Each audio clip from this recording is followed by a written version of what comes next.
Commerce linkage with UPSC syllabus में आप सभी का स्वागत है। आज के इस सेशन में हम 2 अक्टूबर 3 अक्टूबर दोनों दिनों के इम्पोर्टेंट करंट इवेंट के बारे में डिस्कस करने वाले हैं और देखेंगे कि वो हमारे सिलेबस में किस सब्जेक्ट के साथ में और किस टॉपिक के साथ में लिंक होते हैं। अगर आप ये सेशन सुनते हैं और आपके पास सिलेबस नहीं है तो इसको वीडियो को पॉज करके अपने पास सिलेबस रखिए ताकि आप जो भी टॉपिक डिस्कस हो आप देख सकें कि वो जो टॉपिक हम डिस्कस कर रहे हैं वो कहाँ लिंक हो रहा है। और अब बार बार जब आप ये करेंगे तो धीरे धीरे आपको सिलेबस भी याद होने लगेगा। तो बिना टाइम वेस्ट किए हम आज के सेशन को शुरू करते हैं। सबसे पहली जो न्यूज़ है वो है नोबेल पुरस्कार को लेके। अभी नोबेल पुरस्कार मिले हैं ये जो बायो वाला क्षेत्र है, मेडिकल फील्ड उसमें और भौतिकी वाले में।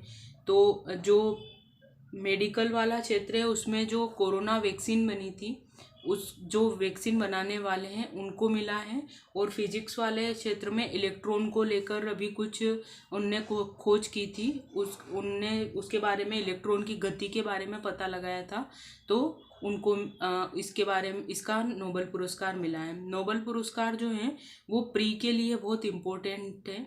आपको पता होना चाहिए कि किसको नोबेल पुरस्कार मिला है और नोबेल पुरस्कार क्यों, कैसे, कौन देता है, उनकी जो कब से मिल रहे हैं, किस किस को मिले हैं और जिस टॉपिक पे मिले हैं। जैसे कि अभी हम देख रहे हैं कि कोरोना वैक्सीन के ऊपर मिले हैं, तो टॉपिक आपको पता होना चाहिए। और फिर इसमें जैसे अभी जो पुरस्कार मिला है वो कैटलिन कारिको जो कि अमेरिकी नागरिक हैं और अमेरिकी विज्ञानी डू वाइसमैन को मिला है संयुक्त रूप से। ठीक, इनने क्या किया है, शोध से mRNA जो कि आरएनए का एक हिस्सा होता है, उस वैक्सीन की राह आसान की है इनकी खोज ने। और ये इनने जो खोज की थी उससे जो कोरोना के टाइम पीरियड में जो वैक्सीन डेवलप किया उससे जितनी भी मृत्यु हो सकती थी उसका जो उनको कम करने में इस वैक्सीन ने सहायता की है। mRNA तकनीक जो है वो पारंपरिक टीकों से अलग होती है। जब हमारे शरीर पर कोई वायरस या बैक्टीरिया हमला करता है तो ये तकनीक उस वायरस से लड़ने के लिए हमारी कोशिकाओं के प्रोटीन बनाने का संदेश भेजती है। तो अब आपका जो मेन टॉपिक हो जाता है वो हो जाता है mRNA। हम जब देखते हैं प्रीवियस ईयर के आप क्वेश्चन देखना, हर साल डीएनए आरएनए पे क्वेश्चन आता है साइंस टेक की जब हम बात करते हैं। तो इसलिए आपका जो मेन काम है वो है mRNA और आरएनए डीएनए वाला पूरा कॉन्सेप्ट समझ लेना कि क्या होता है, इस पे क्या क्या चल रहा है अभी डीएनए में एडिटिंग, जीन एडिटिंग वगैरह, ये जो पूरा टॉपिक इससे सीक्वेंस में जुड़ा हुआ है उसको आपको कवर कर लेना है। नेक्स्ट जो टॉपिक है इसमें एक और ये वाला भी देख लेते हैं हम, भौतिकी वाला।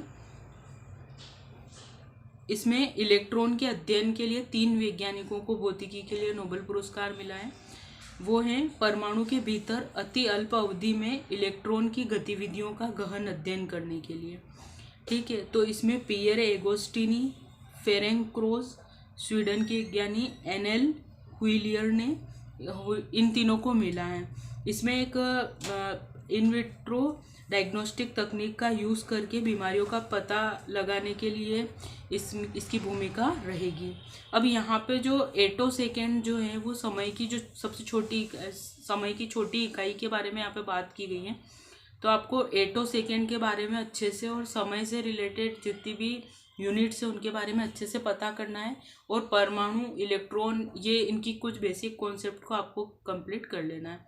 ये मेंस के पर्पस से इम्पोर्टेंट नहीं है लेकिन प्री के लिए इम्पोर्टेंट न्यूज़ है।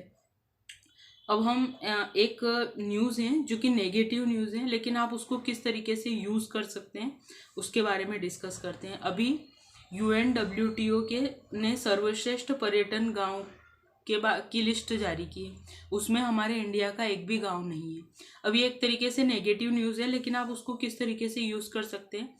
जब भी अगर शहरीकरण की बात आती है कि हम शहरीकरण को रोकने के लिए क्या कर सकते हैं, तो वहाँ पे हम बता सकते हैं कि जिस तरीके से हम UNWTO जो सर्वश्रेष्ठ पर्यटन गांव का जो अवार्ड देते हैं उसमें हमारे गांव मेंशन नहीं होते, तो उनको इस तरीके से डेवलप किया जाए पर्यटन की दृष्टि से कि वहाँ के लोगों को रोजगार मिले। शहरीकरण की जो समस्याएं कि रोजगार पाने के लिए जो लोग पलायन करते हैं, उससे हमको इससे छुटकारा मिलेगा। फिर गाँव का जो डेवलपमेंट होता है, जिसके लिए हम स्मार्ट गांव वगैरह चलाते हैं, उसमें पर्यटन को भी उतना ही महत्व देना चाहिए। फिर एक देखते हैं हम कॉन्सेप्ट की, जो गांव है वो एक रूट है हमारा। अभी भी इंडिया में बहुत गांव, हमारा जो जीवन है बेसिकली ग्रामीण जीवन जीते हैं बहुत सारे लोग। तो वो लोग सब पलायन करके अगर शहरों की ओर आएंगे तो शहरीकरण की समस्या, यहाँ पे जो नई नई समस्याएं उत्पन्न होती है वो उत्पन्न होगी। लेकिन अगर हम उसको रूट से जोड़ के रखें तो ये सब चीज़ें भी बचेगी, वहाँ रोजगार भी जनरेट होगा।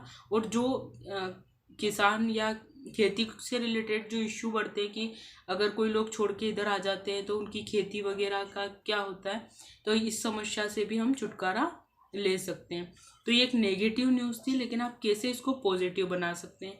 साथ ही आप इसको ऐसे भी यूज़ कर सकते हैं, अगर गाँव से रिलेटेड कुछ न्यूज़ आती हैं तो कि हमको गाँव के ऊपर ध्यान देना चाहिए, क्योंकि अभी जो पर्यटन वाला जो सर्वश्रेष्ठ पर्यटन गांव में हमारा एक भी गांव नहीं आया है, तो हमको इस चीज़ को प्रोत्साहन देना चाहिए, ताकि कि हम हमारे जो डेवलपमेंट है उसको ओवरऑल बना सकें। ऐसा नहीं कि एक खाई बन जाए कि गांव अलग हो जाए और शहर अलग हो जाए। ये जो टॉपिक है वो जीएस पेपर 1 के शहरीकरण से लिंक होगा। नेगेटिव है, लेकिन आप इसको अलग तरीके से यूज़ कर सकते हैं। जैसे इससे रिलेटेड एक क्वेश्चन भी है, क्या भारतीय महानगरों में शहरीकरण गरीबों को और भी अधिक पृथक्करण या हाशिए पर ले जाता है? ये एक टॉपिक है शहरीकरण को लेके क्वेश्चन।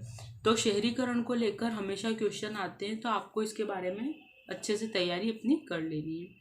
फिर एक एडिटोरियल है, क्यों इस हद तक बिगड़ गए रिश्ते भारत कनाडा के ऊपर। तो ये आप पढ़ लेना, ये दैनिक जागरण में आपको मिल जाएगा। छोटा सा एक आर्टिकल है, इसमें आपको बताया गया है कि इंडिया और कनाडा जो है उनके बारे में ओवरऑल व्यू दिया गया है कि उनके रिश्ते क्यों बिगड़े, क्या अभी वहाँ चल रहा है, उनके व्यापार की हिस्सेदारी कितनी है, कितना व्यापार एक दूसरे के साथ उनका होता है। नेक्स्ट जो टॉपिक है, इवेंट है, वो है जीडीपी वृद्धि दर। अभी जो नीति आयोग है उन्होंने भारत की जो जीडीपी वृद्धि दर है वो 6.5% रहने का अनुमान जताया है। अब ये जो जीडीपी की गणना है वो हर थोड़े थोड़े टाइम पे अलग अलग जो संस्थान होते हैं वो अपने अनुमान जारी करते हैं, और जीडीपी का कैलकुलेशन होता है। तो जीडीपी जो है वो बहुत इम्पोर्टेंट टॉपिक है आपके प्री के लिए भी और मेंस के लिए भी। प्री में भी ये इससे हमेशा क्वेश्चन आते हैं जब हम आय गणना वाला जब टॉपिक पढ़ते हैं उसके अंदर। तो जो जीडीपी के जो बेसिक कॉन्सेप्ट हैं आपको पहले वो कवर कर लेना है, और इस तरीके के जो आर्टिकल्स आते हैं उनको आपको पढ़ते रहना है, क्योंकि जीडीपी से रिलेटेड मेंस में भी क्वेश्चन आते हैं। जीडीपी जो है उसके साथ साथ कुछ और भी जुड़े हुए हैं, जैसे कि एनडीपी है, एनएनपी है, जो भी राष्ट्रीय आय की कैलकुलेशन की मेथड्स है वो पूरी आपको वो वाला टॉपिक कवर करना है। बेसिक पता होगा तब आप एनालिटिकल वे में जाएंगे, क्योंकि एनालिटिकल वे में क्वेश्चन थोड़े डिफरेंट तरीके से आते हैं। जैसे प्रीवियस ईयर की क्वेश्चन देखते हैं हम, भारत की सकल घरेलू उत्पाद के वर्ष 2015 के पूर्व तथा वर्ष 2015 के पश्चात परिकलन विधि में अंतर की व्याख्या कीजिए। परिकलन विधि मतलब कि इसकी कैलकुलेशन की जो विधि है हमने चेंज की है।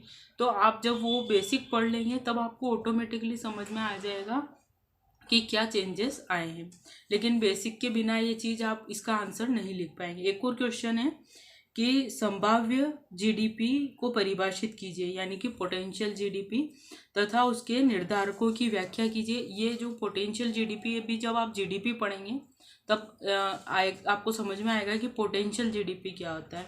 उसके निर्धारकों की व्याख्या कीजिए, वे कौन से कारक हैं जो भारत को अपने संभाव्य जीडीपी को साकार करने से रोकते हैं।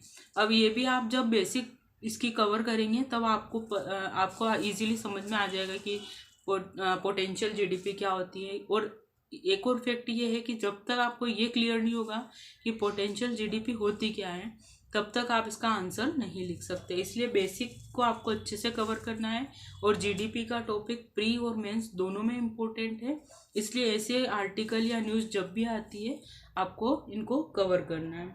ये आपके पेपर 3 के साथ में लिंक होता है। और अब इसका जो इस पेपर 3 में ये मेंशन मतलब ऐसे नहीं है डायरेक्टली, लेकिन हाँ ये इकोनॉमिक्स सेक्शन के साथ में पूछा जाता है हमेशा। नेक्स्ट जो इवेंट है वो भूकंप को लेके है। अभी जो नेपाल है वहाँ पे भूकंप आया है, मतलब भूकंप का सेंटर जो था, केंद्र, वो नेपाल था, लेकिन हमारे इंडिया में भी नॉर्थ के जो स्टेट हैं उनमें ये फील किया गया है। अब जो इस तरीके की घटनाएं, चाहे हम ज्वालामुखी देखें, भूकंप देखें, सुनामी की घटनाएं होती है, ये आपके लिए हमेशा प्री के लिए भी इम्पोर्टेंट होती है, जहाँ पे कि फिजिकल जियोग्राफी में ये टॉपिक मेंशन आता है प्लेट टेक्टोनिक वगैरह के साथ में, वहाँ पे भी ये लिंक होती है, इससे हमेशा क्वेश्चन बनते हैं। और मेंस में भी पूछ लेते हैं कि ये जो घटनाएं होती हैं इनके कारण, परिणाम, प्रभाव क्या क्या होते हैं, पॉजिटिव इफेक्ट, नेगेटिव इफेक्ट। और कोई भी एक जो आपदा है, जैसे कि ये जो भूकंप वगैरह हैं, इनके आप जब नेगेटिव पॉइंट लिखते हैं तो कुछ पॉजिटिव भी लिखने की कोशिश करेंगे, इससे क्या पॉजिटिव इफेक्ट भी होता है, तो और इसके लिए हम क्या प्रयास कर रहे हैं, ये सभी चीज़ें आपको पढ़नी है। ये जो टॉपिक है ये दोनों सेगमेंट में लिंक होगा।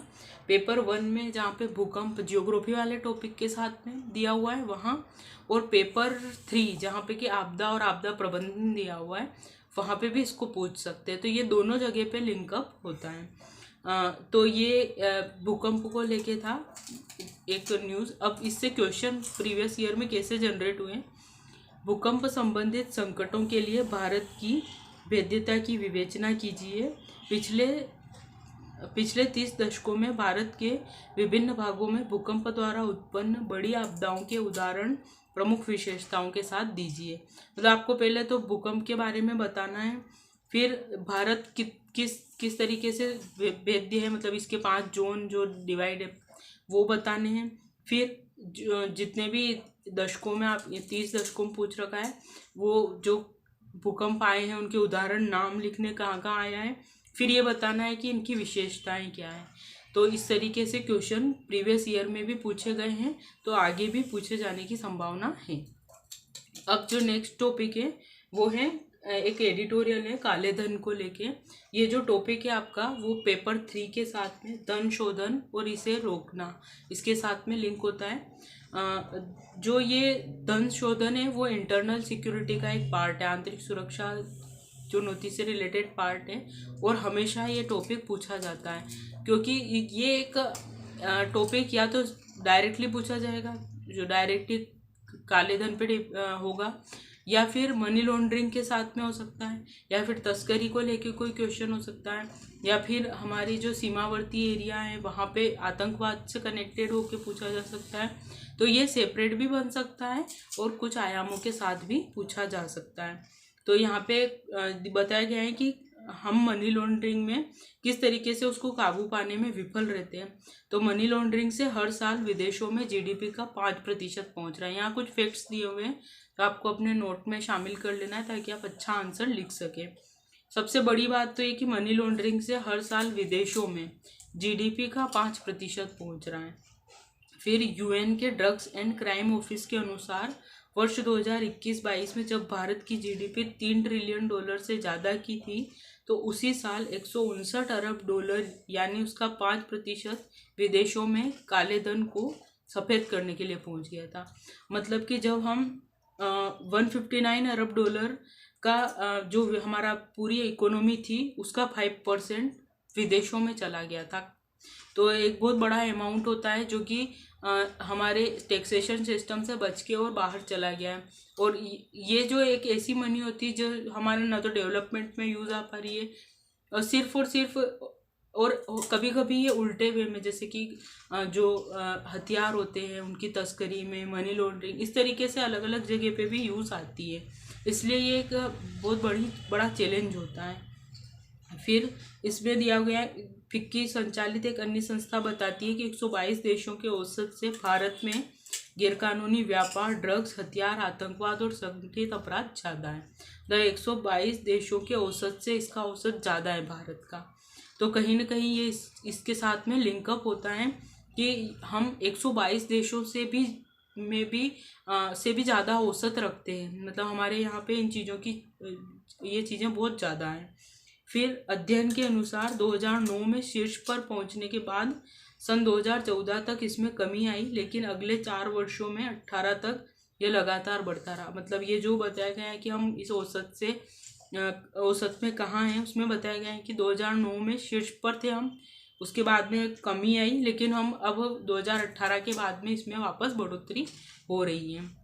तो ये जो टॉपिक है ये बहुत इम्पोर्टेंट है। ये कुछ फैक्ट थे और पढ़ेंगे आप तो आपको समझ में आएगा। ये तो मैंने बीच बीच से निकाल के बताया हिस्सा। ओवरऑल जब पढ़ेंगे तो एक कॉन्सेप्ट बनेगा, फिर आपको चीज़ें समझ में आएगी। इससे रिलेटेड क्वेश्चन किस तरीके से बनते हैं वो हम देखेंगे बाद में।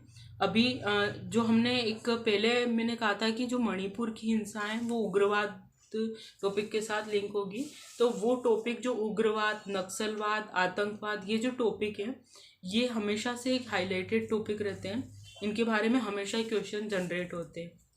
जैसे एक क्वेश्चन था नक्सलवाद के ऊपर। नक्सलवाद एक सामाजिक, आर्थिक और विकासात्मक मुद्दा है जो एक हिंसक आंतरिक सुरक्षा खतरे के रूप में प्रकट होता है। इस संदर्भ में उभरते हुए मुद्दों की चर्चा कीजिए और नक्सलवाद के खतरे से निपटने की बहुस्तरीय रणनीति का सुझाव दीजिए। ये same as it is question उग्रवाद पे भी फिट होता है। तो हो सकता है मणिपुर की हिंसा अभी बहुत ज़्यादा हाईलाइटेड टॉपिक था, तो उग्रवाद को लेके कोई क्वेश्चन इस तरीके से फ्रेम हो जाए। तो ये थे हमारे आज के सारे करंट इवेंट्स जिनके बारे में हमने डिस्कस किया है। एथिक्स से रिलेटेड जो कोट है वो आपको यहाँ पे मेंशन कर दिया जाएगा, आप उसको नोट कर लेना। कल हम नेक्स्ट इवेंट के साथ में मिलेंगे।